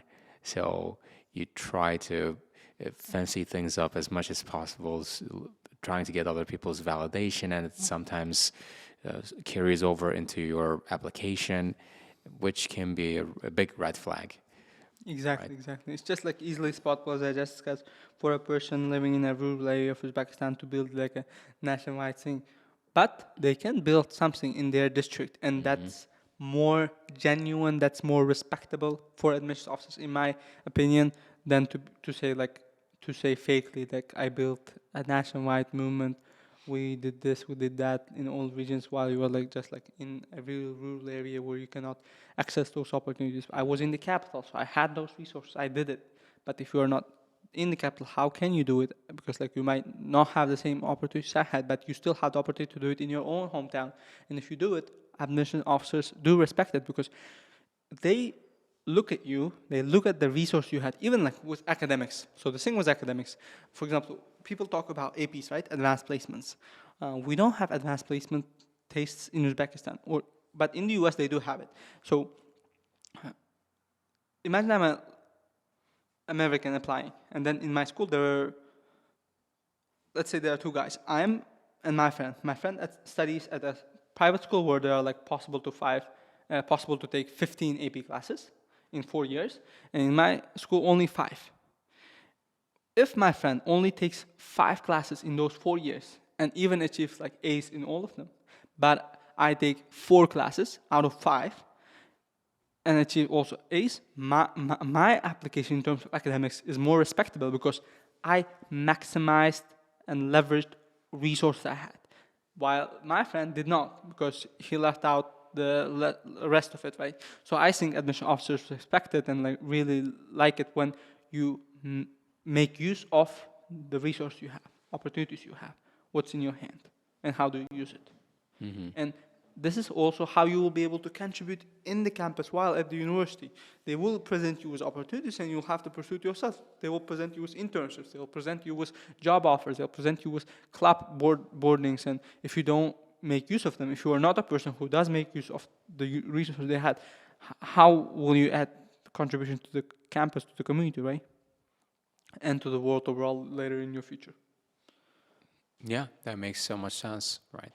So if you're a teenager out there worried you might not have enough resources, or you may not be privileged to be born in Tashkent, one of those big cities, and no opportunities for those extracurriculars, don't think that you won't be able to are not that bad, actually. It's actually an advantage, I would say, because in your place, there is not many competition to get those resources. And if you can get that resource, and if you can use that, that's good for you, and that's really respectable. I've seen cases where people did not move to the capital, giving credits to, for example, Roshana, who recently got into UPenn under early action or I don't know. So she's from Navai. She didn't come to the capital. She might have come for programs, but she stayed in Navai and got into one of the most respectable universities in the world. If you search up UPenn, it's like a top university. And she got in with a full rate, which is really respectable. And in early action, meaning really high competition, so it's possible to even be in a region or even like a rural area and still get in. So never think that you are disadvantaged. Yeah, totally agree. Right. So we talked about your essays, and you said that you're not putting them out anytime soon, so no luck getting our hands on them, right? So how'd you deal with all the publicity that came with getting into Harvard? I saw your reaction video online, right? It was you were having an online call with Valera, right? And a bunch of your friends. We can talk about the story. So, right. So how was it? So really interesting story about my own admissions journey overall. Later as it came close to the deadlines, at some point I saw, why risk applying to top colleges when I have a bigger shot at like small colleges? Like there are colleges like I wouldn't say like less than Harvard, but it's like you have just like small higher chances at, let's say, Colby, Bayes and stuff. So why not apply to them, I was thinking. And then I decided in the early action, I will risk. But in the regular decision, I will strategize my opportunities in a ways where I will still end up at some good university. So I decided to risk in early action, and then I applied to Harvard. We were anticipating results on 15th of December. So we decided with my mom not to tell it to my dad because if I get rejected, he might be disappointed, right? But in regular decision, hopefully I thought I would get in somewhere and the results would come out in spring. So I told my dad that we'll receive some good news in spring. But my mom knew it, and my mom was also like, I would say, even waiting more than me. So she was waiting more than me. And then I'm like, it's like 11th of December. By the way, after I applied to Harvard, I didn't rest. we kept on applying to universities. I applied to UBC, which is like also a top school in Canada. It also offers a full ride through their international scholars program, and then I was already writing supplementals for Yale and Columbia and stuff. So around 11th of December, I heard from my friends that Harvard would release results in like 13th of December, not 15th, so it's like 2 days earlier. But I decided not to tell my mom, because if I get in, I will be able to surprise her, right? So one day before, I called my friends, let's gather, because there were also a few other kids who would also receive on the same day their acceptance or rejection or waitlist letter. So it was 5 friends. We gathered in my office, the Use Creativity Palace, at Ibrat's Latter's office, and we stayed up all night.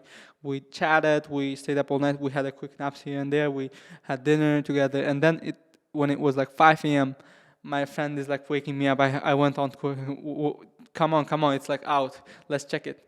We first call Valera. I just woke up. My friends are also really energetic because we didn't sleep.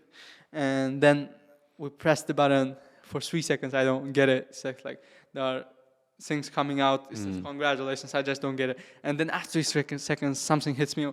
Wow, I got in. And then that's like the reaction you can see on the video. That was one of the best moments in my life. We called it with our friends. There's like a Telegram group we opened that night, Social Uplift. So the thing we discuss with them is like, when you get into a top university like Harvard, there's a social uplift in your life, meaning your access to people, opportunities, resources will be more than if you didn't get in. It doesn't mean you won't be successful if you don't get into Harvard. It's just like you have more resources, you have more opportunities. So this is what we call social uplift. I got in, and then I told my friends, let's not tell it to anybody. Let's keep it secret for now, because I want to go back to Fergana, tell my parents, surprise them, and then come back, and then we'll announce it. So I did that. I went to Fergana. I surprised them. They were really happy. I went by taxi. I was with them for 2 hours, and then I came back because I had a school next day. So this was the story, and then after it, we posted the reaction video the day after. It's now nearly like a million views. I think it's like 800,000. So it really got big. And then even after that, a lot of people reach out to me for interviews and stuff. I did decide to agree, because the thing is, the reason why I started applying to top colleges was an interview I watched. And through an interview I watched, I learned how to do it. I still believe that hopefully through those interviews, even one person, as we just discussed before this interview, even one person, if they get in, even not to Harvard, let's say, even if they get into a university in Asia, let's say, in China. China is really good for studies, I think. So even if they get into a good university in China with even like the 50% scholarship, they will be able to change their life. And through that, if we can impact someone's life, I will be happy. So I decided to say yes to literally every podcast that invited me. I decided rejecting, because it's like too many for already, and I don't have anything else to say now. I think I'll keep accepting offers once I'm like, at least like I study like 4 or 5 months at Harvard, and I'll have more experience to talk about. So, and then I will do more interviews. This is the last interview I'm doing for like nearly a half year now. I will keep posting stuff on my social medias for like to reach out to more people. And the thing is, I was prepared for it. It's not like I was like an anonymous guy who had no social media, or like who didn't communicate on social media before, because I was running Ibra Debate. I had open social media accounts. I was like helping our team with media management, so I was like in the sphere. The moment came, I accepted those offers. I decided now it's the time to do it. Now it's the time to like go really good publicly. And I think it's like 6 interviews in now, more than six was really like big media outlets. So yeah. So the news of receiving acceptance letter was shocking, but not being on TV, right? Because you had some past experience of being on TV and yeah, I did have on social media. So right, I see. It was not like really strange. It was like, What do you think has been the most informative podcast you've been on, or the interview? So if there are people who want to find out about you and your experience of getting into Harvard, say in Uzbek, so which one of those podcasts would you recommend I they think go and watch? in each podcast, I tried my best to show a different angle of my application. For example, they can watch the one we did with Ibrat Fazat Live, where we more discussed Ibrat debate and how it helped me, and more about like my extracurriculars and stuff. And I did another with Millat Umide, Mijan Hamid. We focused on general my like way how I got to Tashkent and stuff. And I did another with Levsha. There's a guy who's named Azizbek. He was on the He was on podcast. the podcast. Yeah. We focused more on, I would say, education and stuff, and quick tips. And then one I did was, for example, recently Cambridge. It was more of like a motivation and more of like just we had in the beginning like philosophy discussion with my teacher, because the host was my teacher and we knew each other well. And then there's another one I'm really looking forward to being it published. There's one we did was Unlock. So the guys really came up with really good questions. So what they did is they knew I had already been in a few interviews and they didn't want to repeat the questions. So they made 10 quotes about admissions process. They are like a part of admissions process. They do SAT teaching, so they know a lot. So they like made 10 quotes, and then they asked me whether I agree with them or not, and if yes, why, if not, why. So it was really. That's very much I would like just the, like. that's very much like the modern wisdom style. Yeah, The guy who does modern wisdom, he does the same thing when he has guests on the show. He asks them a quote and asks the guests what they think of the quote. Yeah. So if you have the time, watch all. But if you don't have the time, for example, you can watch. I would say was Millat Media, because it was like focused more overall, and I think you can get quick tips there. Cool. Right. Awesome. And this is the one. This is the first one we were doing it in English. In English, Yes, right? this is the first one. Okay. Right. So you said that you're not going to be taking it easy. Now that you got into Harvard, unlike what people would think or say, you're not going to pump the brakes. You're just going to keep pushing. You are going to be involved in a bunch of different projects. What's one project you are most excited about right now? Or you see yourself doing? Yeah. So the thing with our admissions market in Uzbekistan right now, we have SAT Tashkent and some other places for SAT. We have the centers for IELTS where they teach English. We have Freshman Academy for essay writing and overall application understanding. But we don't have anyone who's offering help with activities and honors and how to build them up, how to do passion projects. I'm planning hopefully to soon start something along those lines. I am planning to open a program where I'll be able to help people, where I'll be able to help my peers, people younger than me, older than me, do stuff what they like. For example, I started Ibra Debate. I believe I scaled it to a really good level, and I think there is a lot to learn in terms of how we did with the project management. So, for example, in terms of numbers with Ibra Debate, we have a team of more than 100 volunteers. We have clubs in 14 regions, meaning all regions.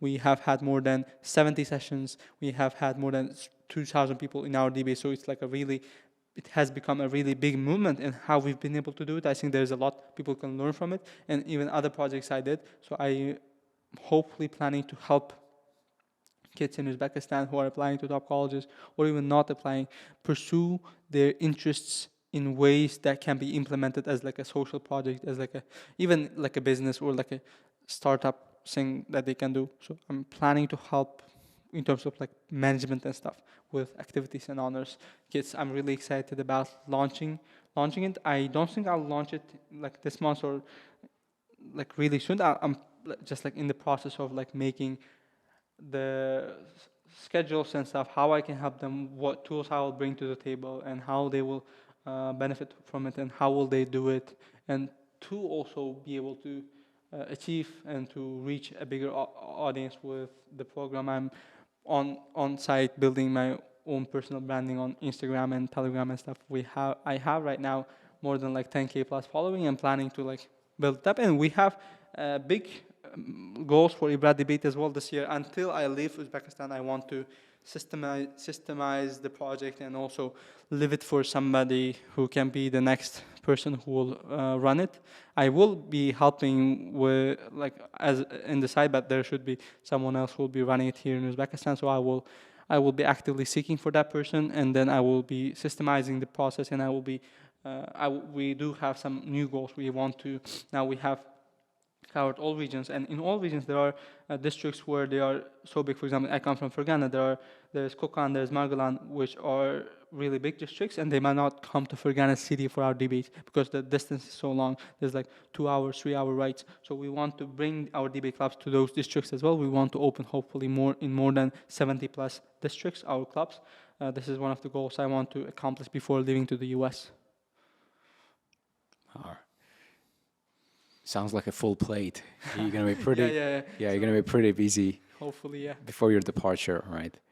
So, one question I forgot to ask you early on when we were talking about your experience of getting into Harvard is actually, it's a question that I should have asked you at the beginning. Like, at what moment did you realize you wanted to go to Harvard? At what moment it hit you that you have to get into this university? Or was it just spur of the moment decision? When did you get that idea, or who put that idea in your head? Mm-hmm. Right. I not intentionally, I mean, I subconsciously decided that Harvard was a fit for me when I first discovered about the US admissions, because I looked up rankings, which is not the best way to do it. I looked up rankings, top first university in the world in economics. Mm-hmm. Harvard came off, so I decided that I would be going for Harvard. And then later I realized and I learned more about how it works and how is the stuff. I think it came when I researched more about the university. I researched more about alumni. I researched more about clubs and offers that the university has. And then I realized it's the fit for me because, in my opinion, Harvard's 6 intellectuals who are well-rounded, meaning well-rounded, excels in academics, a leader in a niche or like a specific area, which I was, for example, I think in terms of debates in Uzbekistan, and then contributes to the society using the resource they have, and then have big vision and mission for their life, and then who is also a person, not a person who you would be bored when you talk, or who you would be bored when you converse with them, like a human being, which I showed through poetry and other writings with it.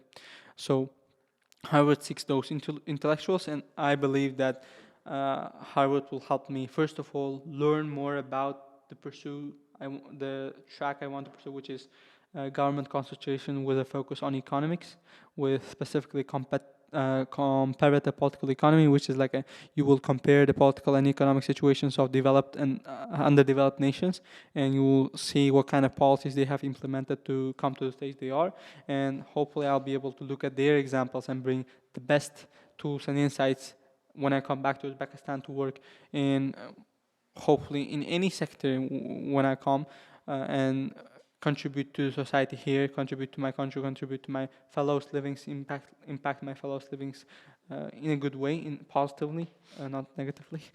So yeah, I discovered that when I was like, I discovered that actually after, I think when I was like writing supplements, because when you're writing supplements, you have to really dig deep. I knew Harvard was like a fit because like Harvard is the Harvard, but I learned more about it when I was writing supplemental science. They said that yes, that is the fit. And then the thing is, when you apply, I'm not sure how it's selected, but some people do get interviews. I did get an interview. I was interviewed by a Harvard alumni who lives nearby. So before the interview, again, I have to do research. More even than you did with supplementals, and then I researched more about opportunities, and then I one more time realized like Harvard is it for me, guy. So I think that was the moment, and even before a few days, like wow, man, if I get into Harvard, only if I get in, I was like, yeah, that would be shot, that would be it. So yeah, I discovered that nearly recently before my deadlines and stuff, because there's really a lot of information one has to take in when they want to understand how this admission thing works. And unfortunately, a lot of people don't get the knowledge I was fortunate to get. You said you really want to do major in economics and policy making, right? Right. Do you see yourself running Uzbekistan one day? Has it ever crossed your mind? Can we cut this part? I mean, I think that's probably the most interesting part of the podcast. That's probably going to be the most interesting part of the podcast. So, has it ever crossed your mind? I bet it has. I bet it has. You ever dream? You ever envisioned yourself? Later, whenever you ask them who do you want to be in the future, they tell you that they want to be the president. So in first grade it has. But realistically, I do not really think of positions as like the ways where you can contribute. I think anyone can contribute meaningfully to their society in the ways that they have and in the ways that they are already and in the future. So what I think I want to do is after coming back, I will look at which sector I'm interested in, meaning it could be economic sector, it could be business, it could be non-governmental sector. I will look at it, which one is most interesting for me and which one has the most problems and where I can impact positively at its best. Presidents have a lot of problems. Trust me, they probably have the most the biggest number of problems. Presidents do have a lot of pressure. Presidents have to make big commitments and have to sacrifice a lot of stuff. No, not really sure. You know. Yeah. I don't know. Life will decide. Let the fate decide. Okay, right, sure, but it's never off the table, right? Yeah, it's never off the table. Like if ever time comes when our country needs a savior, someone to take up the mantle. I think we do already have up. really good people in the. For example, I work with Azizbek. Some people would call this pahta, but I don't really think that is the way. What's that? Pahta is like a cotton. You know, when you try to butter up. Okay. A person. Butter up. Butter up. No, he's not buttering up. Okay? I wouldn't say. It's a genuine comment he's making, guys. I wouldn't say that is the case because I already work with him, and I don't even think that he will be watching this podcast. So the reason why I believe, for example, he's he's a really good government official whom I look up to is he uses the power he has and maximizes it. As we just discussed, it's all about looking at what you have and leveraging it. In terms of business or even in terms of anything. So, for example, we've been able to build the largest, I would say, educational app in Uzbekistan where we teach kids for free more than 20 languages. Have you ever heard about Ibrat Academy? No, not really. So we have an app on what you can download is in App Store or Google Play Market. We have an app that is absolutely free for use. You'll just register and you'll get access from professional teachers of recorded lessons of more than 20 plus languages. If you want to, for example, learn, if you want to go to Poland, you have to learn the language, right? It's really rare, even in the capital, to find language centers, but you can find the courses in our platform. So we have been able to build it. This is only one of the many projects he has been able to found. For example, there's another project which he does is Mutala. So this is like an app where you can listen to the audio version of the books, or you can even convert PDFs and books into audio versions. They have been recently also releasing some how is it translated into English? You mean cartoons? Cartoons for kids. So this is also one of the projects that they have, and the numbers are massive. For example, Ibrat Academy, we have more than 1 million students using it. In Uzbekistan, there are people outside Uzbekistan, and we have even like Uzbek language for English speakers and Russian speakers, which is also being used. And even in Mutala, I think more than 500,000. So this is one of the many things he does. For example, getting IELTS refund. Do you know who helps with it? The use agency, right? You know? So the use agency director is Azizbek, and he really tries it hard to make that consistent and make sure that it's never corrupted, it's never not working. So I, for example, look up to him, and he's not the president. He is director of the use agency, which might not seem that big. It's not yet even like a ministry, right? So, but still, he maximizes resources he has. He uses the power he has and impacts people like positively. So yeah. Okay. So you made it clear presidency is not off the table. Now, before we get to that, before we start thinking about running for president one day, so what's something you can't wait to do when you're in Harvard? What's something you're really looking forward to doing when you finally step in their campus? Really interesting answer. Feeling Harvard. So I've been able to get admitted to Harvard, but I've not yet felt how Harvard is because I've yet not like crossed my feet on the campus. I do think it will feel amazing. I do think I will hopefully have the best 4 years of my life there, but I yet do not know how that feels like. So first thing I want to do right off the bat is feel what Harvard is and what it is, and I believe it will be amazing. Have you worked out the logistics of like where you're gonna stay once you get there? Who are gonna be your roommates?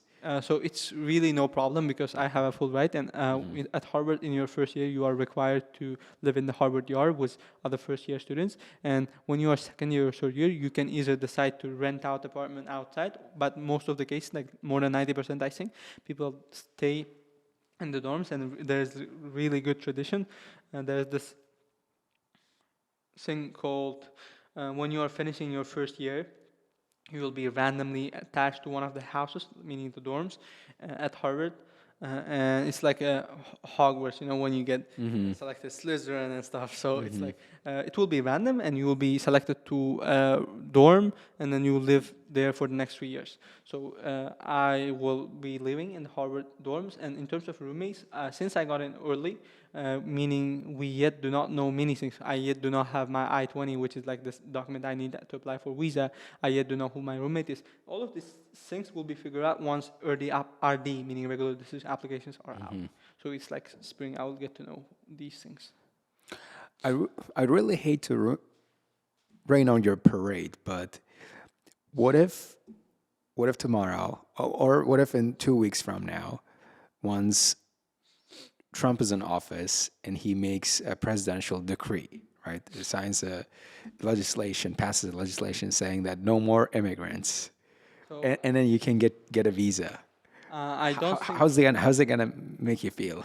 First of all, I don't think that will And no hate for Trump, and I don't think he's gonna do it. I'm not saying that he'll do it. Okay, I'm just preparing for this guy for that scenario, for that situation. Okay, he's not yet in Harvard. He's yet to get his visa, which is a whole nother challenge, right?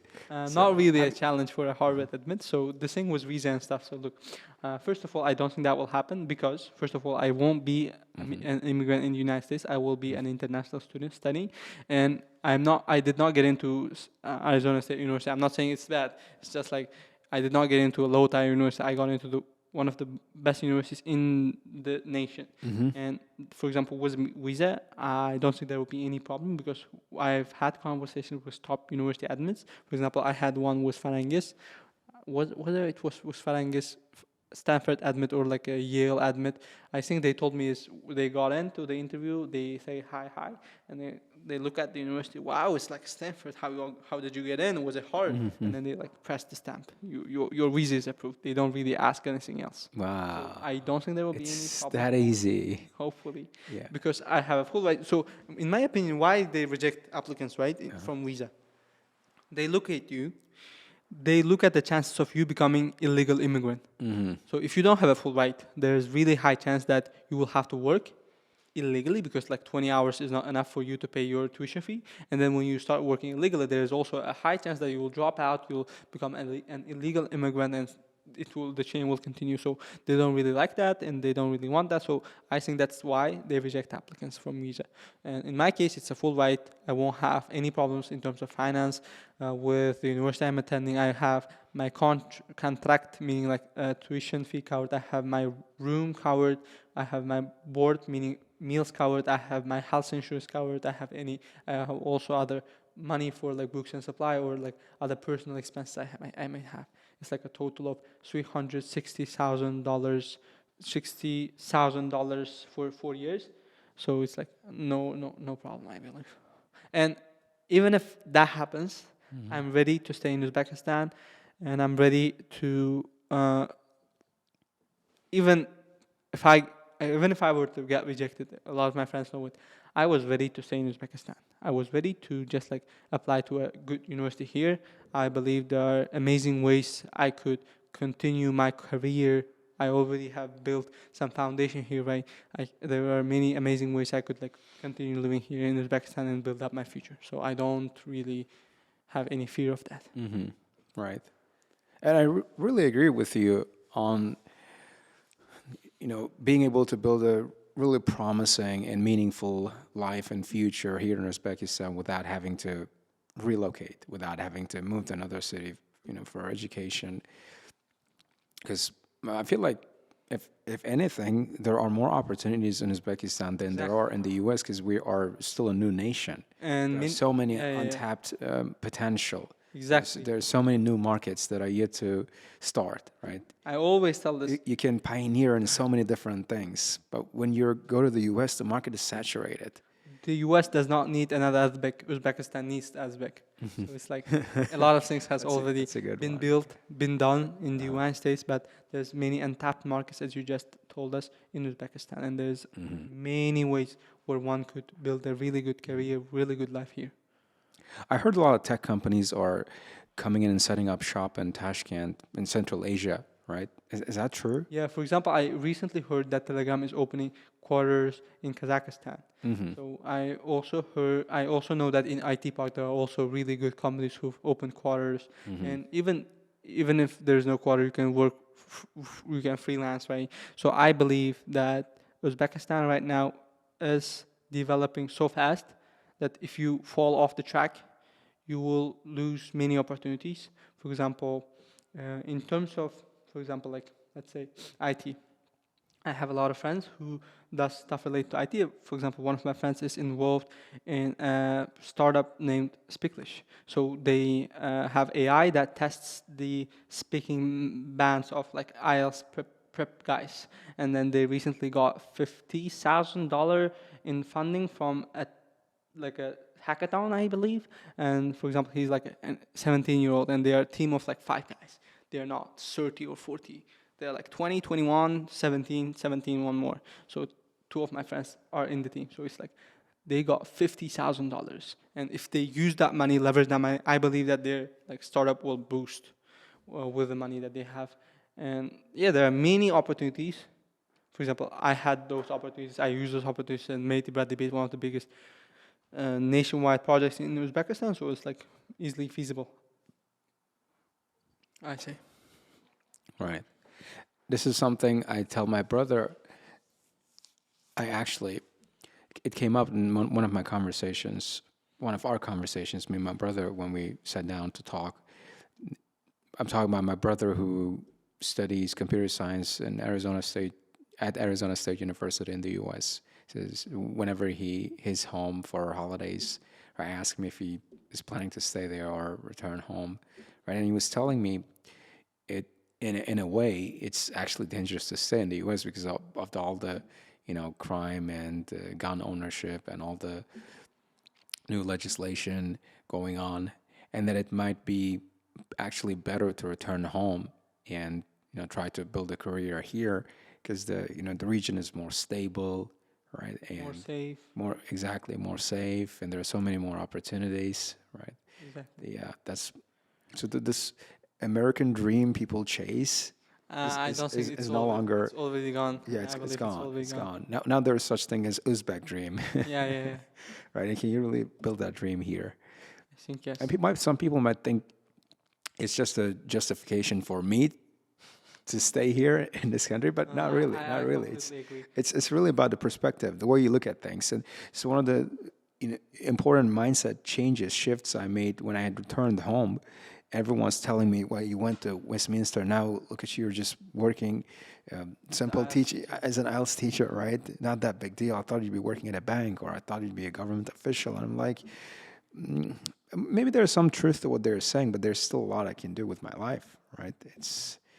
It's not so much about the location, but rather about your mindset, the way you look at the world, right?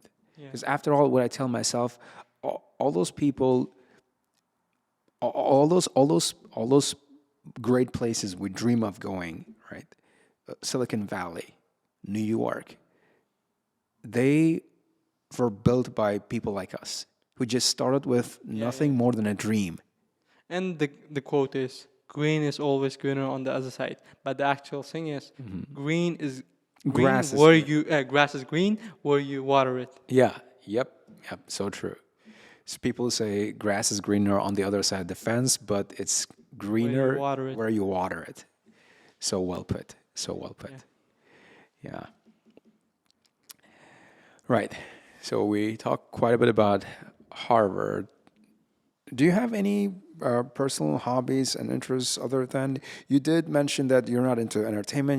You did mention that you're not into Yeah, I don't know why, but I having don't fun. do any like music Do or you read any? Do you read books? I do read books. I do read books. I have been trying to build that habit. I actually, in the past, when I was like a little kid, I used to read a lot. I used to read like one book or like two books once a week. So What kind of literature do you mostly read? Uzbek, I English, I read Russian? Uzbek literature because it resonates well with me. So, for example, recently I read a book about it's like the life of a young poet who uh, died during the Soviet times. I don't think it was like early independence. So his name is Ulmasbek, and he had his friends Said Ahmad, Utker Hashimov, which are the big names in Uzbek literature. So they were like a close night night community, and the book was like how their daily life were. So it gave me perspectives into the lives of like regular people who lived in the early independence days of Uzbekistan or the last days of Soviet regime. So through reading Uzbek literature, I learned. So the perspective I hold is when you read history, you read facts, and you don't really get to see the experience. You don't really get to see the daily life. But when you read a book that was written about a certain time or like was written in a certain time, for example, if you read let's say Utkan Kullar or like Kichava Kunduz, which were written in the Soviet times about the things that were happening at the time, you get to see the daily life, the normal experience of being in that regime, in that country at that time. So for me, I like it more. Some people might like learning facts, but I like living and learning the experience. Did you read those books before you learned English or after? I think I read Utkan Kullar or like Uzbek literature even before for example, I was a big fan, I think a lot of people were, of Khudaber Tohtabayev, which is like Sarık Kalpakça, Sarık Dayanımını. Have you ever heard about them? Not These are really, like no. really famous books among Uzbek kids. And then later on, I went on to read more books of the same also. And then after I was finished, I think read more about the writings of Utker Hashimov, which is also a writer in the Soviet times and early independence. So I did read before learning English, and I think that contribute massively to how I wouldn't say I'm mature. Like the thing is, I don't want to brag off, but I believe that in terms of thinking, in terms of the mindset I hold, I'm like older than what my passport tells. Yeah, So clearly. I think that's the reason, one of the reasons that I read so many books at such a young age, and then they gave me perspectives, and then I had some really good experiences which also helped me with that. And right now, even I try to read Uzbek literature. I do read English literature here and there, but I'm not like fond of it. I'm fond of Uzbek literature that is especially written in history times, meaning even like a 10 years ago, even like a 20 years ago, even or 100 or like 2-3 centuries ago. Clear. And the thing is, I heard a quote. When you don't read books, you copy people who are superficial, who are materialistically obsessed. But when you read books, you learn real perspectives that are like meaningful and purposeful to live a life, and then you will go on to find your own purpose. So I think that's one of the main reasons why people should read books. It's like they don't get attached to the materialistic world, but they like learn more. What do you think has been the most what do you think has been the book that had the most profound effect, impact on your worldview, on shaping who you are? So there's this book. If there isn't one, you can name a few. I have to look up the name first of all. Sure, go I ahead. cannot recall the name clearly. There's this book I read. I read it a few times. I read it when I was younger. I read it recently as well. And oddly enough, he can't remember the title. Sorry, I'm not good with memories. Like people tell me stuff that I've told them, and then no, I didn't tell you. So it's like I'm really bad with memorizing stuff. So I have here. Where is it? So let me just like tell you what the book is about. Maybe people will find the book. So this is a book written by Utkur Hashimov. Oh, that's an Uzbek book. That's an Uzbek Yeah, it's book. an I Uzbek. thought you. Oh, I recall the name. I recall the name. It's Dünyanın İşleri. So it's a book that was written about the mother of Utkur Hashimov. It shows how mothers are caring and loving of their children without any reason, without like a intention, without any want, and how they keep seeing their children even if they become older as their children, as their kid. So it explains how like how parents' perspectives are. So that showed me first of all not only about mothers but just like how a daily life goes on. You go on to pursue big dreams. So Otkir Hashimov was like really like a big name in Uzbek literature at his time, in his own like time, and then he was really famous.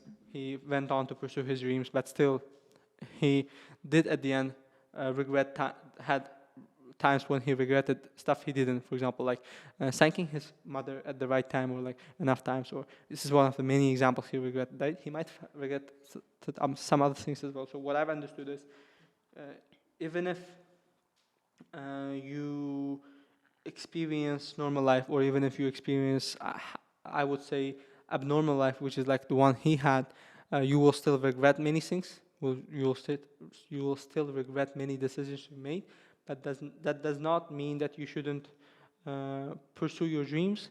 You should pursue your dreams, but also at the same time, when you pursue your own dreams, the problem with me right now is I forget to keep in touch with people. I forget to call people. I forget to ask people how they are, whether they're good, what they're up to, which is really bad when you have a lot of friends and when you want to care about people. So even if you are self-obsessed meaning like in a good way, meaning you have goals, you want to achieve them, pursue them, do still care about the people around you, do still know what they've been up to, what they are doing, which is showing that you care, showing that you love them, showing that you like them and stuff.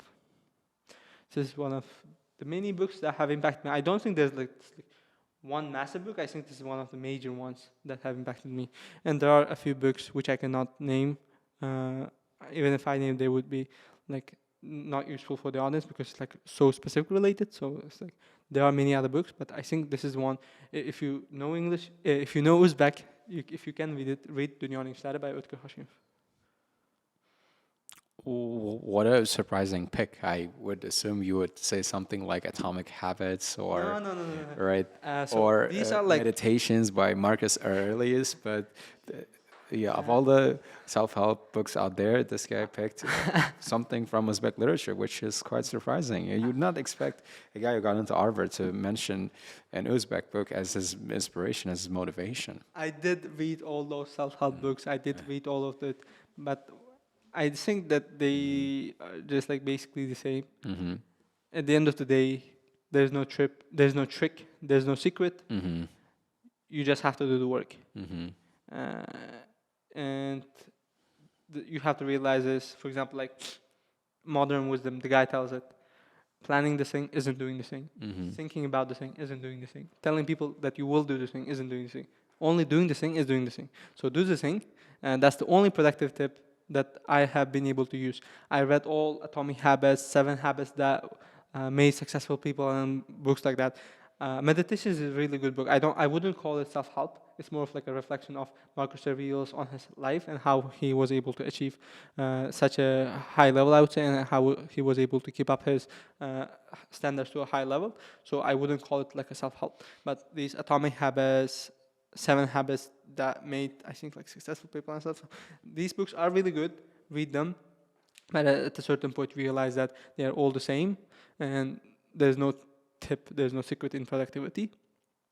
I really recommend reading literature because, as I just said, a new point as well. When you read a book, for example, we are living our life right now. When I read a book, I also live another life. For example, when I was reading Dünyanın İşleri, I was living the life of Rutger Hashimov.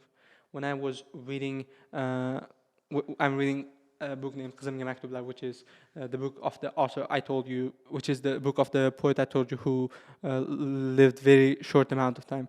So this is like a book he wrote when he was like at a hospital near to death to his daughter, like short notes. So I'm living the life of that author right now.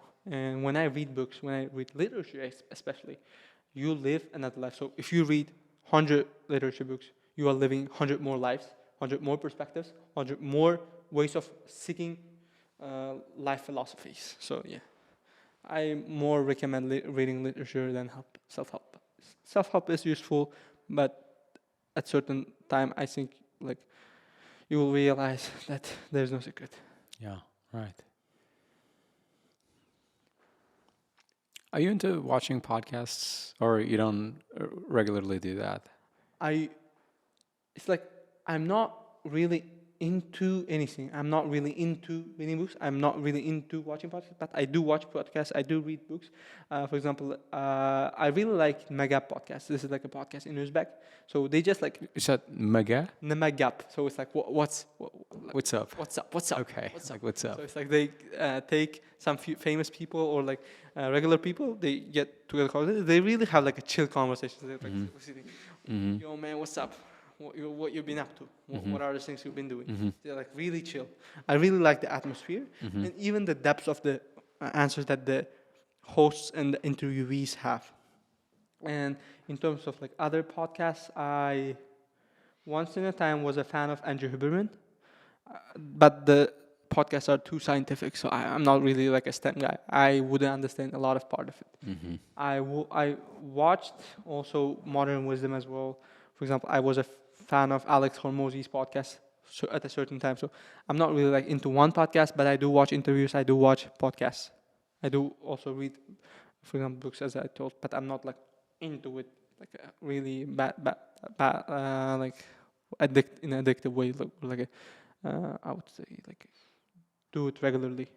If you had 2 hours and you were, say, taking a flight from Tashkent to Fergana, but that flight doesn't last that long, I guess, from Tashkent to Bukhara, or say from Tashkent to Nukus, right? And you had 2 hours on your hands. What's one podcast you wouldn't mind watching or rewatching? You wouldn't mind watching? Rewatching one podcast you wouldn't mind rewatching. That's a really good question. Because most of the time, people really don't watch or listen to a podcast from end to end. You either go straight to the chapter part of the podcast you want to watch, right? Or just watch the first 5 minutes and just say, oh, but that's too much for today, right? I really can't recall anything right now. So I think there are too good interviews. For example, like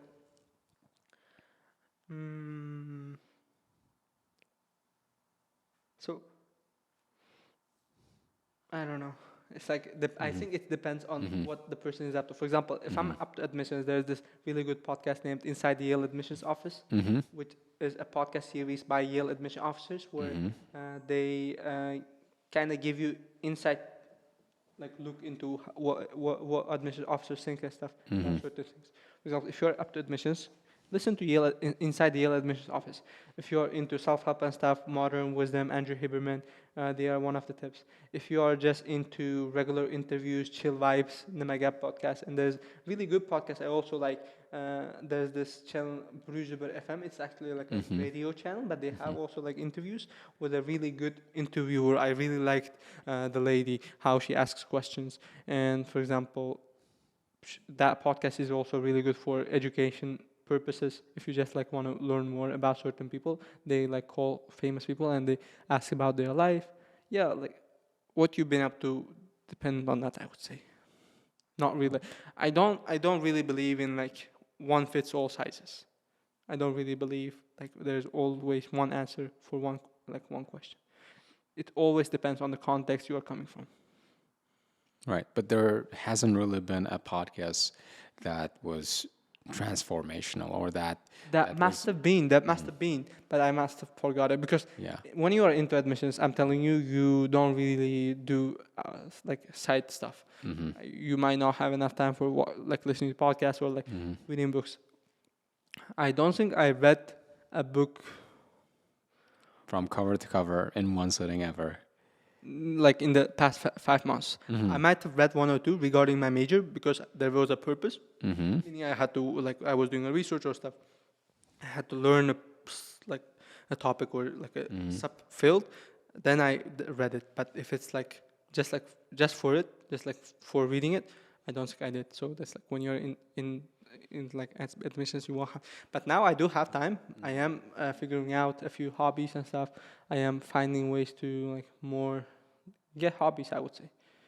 Is watching movies one of those hobbies?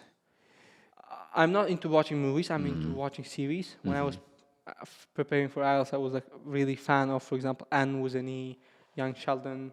There's also Friends, everyone knows about, right? For example, Anne with an E is a really good series. I really liked it. I don't know whether you know it or not.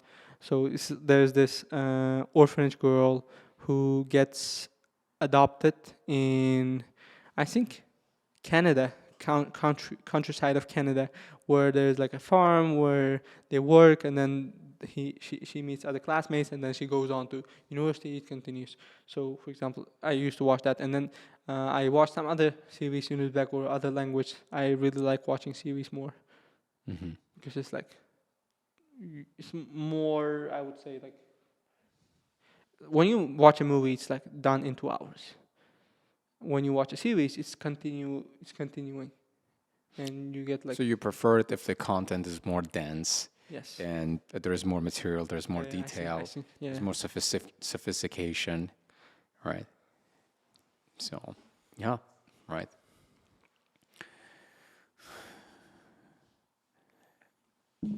We got through a lot of stuff today. We talked about your Harvard admission, we talked about your past, we talked about the side projects you're involved in, we talked about your interests, right?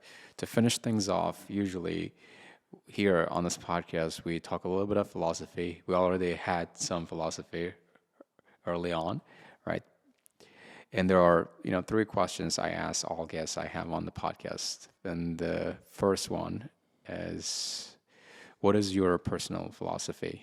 How would you describe or put in, if you were asked to put in words, your, outlook on life? What would you say? I actually wrote a post about this on my channel, whereas I wrote a poem about this. So the poem says it's about happiness. It's called Happiness, and then it's seek. The thing about how I write poems is I use them as a way to seek answers for the chaos and the questions I have in mind.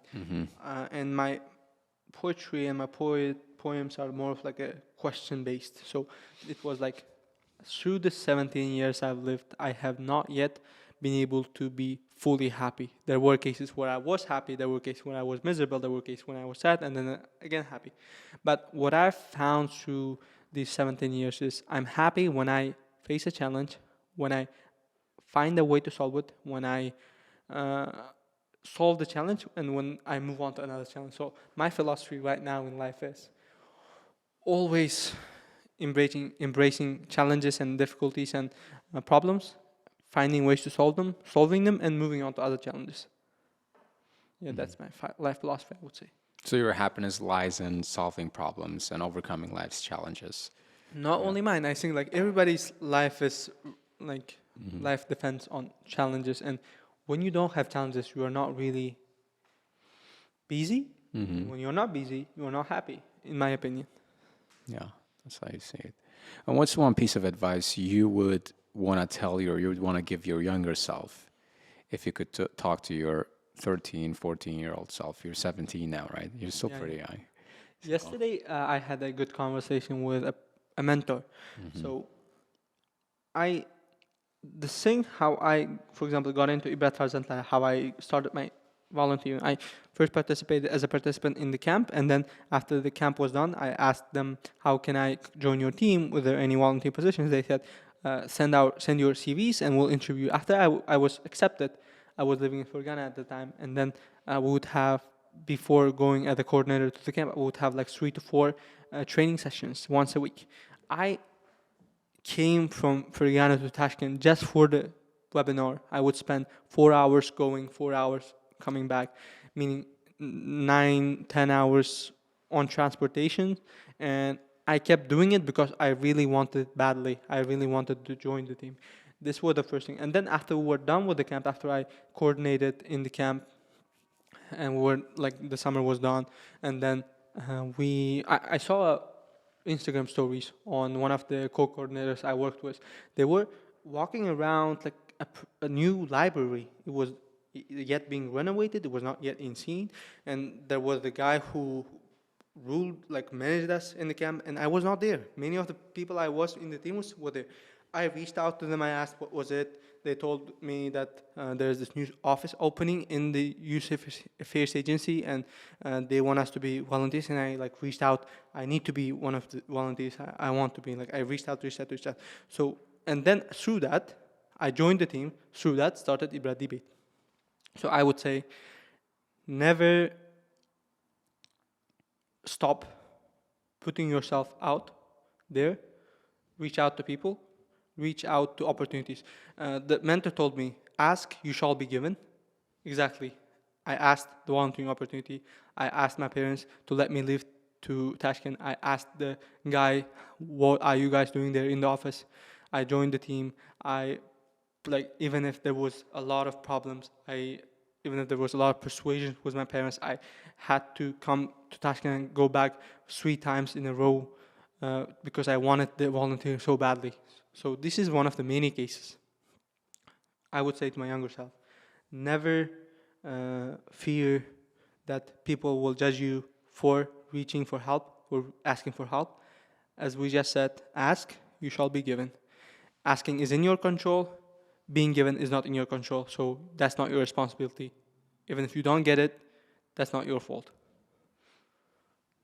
Yeah, very profound. That quote you mentioned, actually, that's not complete. The full quote is, ask, you'll be answered, knock, doors will open. Yeah. Well, It's actually, I guess, a verse from the Bible. So it's one of the religious scriptures. not sure, not sure. It's a verse from one of those. I'm not sure if it's the Bible or the Quran. It should be the Bible, where it says, it's a popular one. It's quite a popular quote. So this is what you would tell yourself and all the other young people out there. Yeah, don't be afraid to put yourself out there. Yes. Go after opportunities, seek opportunities. Never stop looking for them. Right. So this podcast is right now being watched by your future self. I'm hoping you're gonna come back and watch this podcast. Hopefully, Right. hopefully. And what's something you would tell that guy? Or say in 10 years from now, you decide to go through old files and videos and this video comes up, right? And what's something you'd want to tell that guy? You would want to say to that guy, your future self. And he's watching you right now. You can say hi to him. Hi. So, hi, older self. Uh-huh. I know that you have many things unfigured in life right now. I know that you have your own problems. I know that you have your own things that you don't know the answer for. You have the questions you can't find the answer for. I hope that you've already figured them out. I hope that you are on to new challenges, on to new questions. And I hope that you'll keep pushing, you'll keep challenging yourself. I hope that you won't stay stagnant. You won't be satisfied with the norm, you won't be satisfied with the medium, and that you keep pushing yourself. Keep pushing yourself. It's great. Mr. Azizbek, it was so much fun having you on the podcast today. We learned quite a lot about admissions process, and we appreciate you sharing some tips about getting into Harvard, goal setting, and the mindset of a winner, successful individual, and the time you spent with us today. So I can't thank you enough for coming all the way from Tashkent to be on the show. And also, thank you very much for hosting us. Thank you very much for having us here. It is giving us an opportunity, a platform to speak. Hopefully someone will be able to learn something new from us. And thank you very much again. Yep. All right.